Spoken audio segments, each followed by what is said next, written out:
বন্ধু বন্ধু বন্ধু রে বন্ধু, তুই এনে মন খারাপ করে বই রইছ। আমরা তো অভাবের দিন শেষ। আরে বন্ধু কি কস, কি হয়েছে? তুই গুপ্তধন পাইছত নাকি? গুপ্তধন মানে কি কাগজ বেটা? গুপ্তধন গুপ্তধনের দিয়ে বেশি পাইছি বেটা। আরে কি বেশি হয়েছে তাই কত? বন্ধু আমি তো সান্দা পাইয়া লাইছি রে।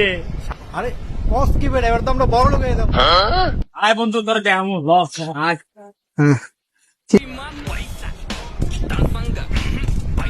ওই দেখ ওই দেখ ওই ওই সান্দা, ওই দেখছো সান্দা। ঠান্ডাতে ছোট। আরে বন্ধু এটারে ফাইল লাইলে বড় করে বেটা, দুধ মুধ খাওয়াইয়া। এটা তো টিয়া টিয়া বুঝছা। তোরা কি করস? সান্দা সান্দা পেয়ে লাইছি সান্দা, দেখবি? এবারে কি তোর সান্ডা রে এ টিকটিকি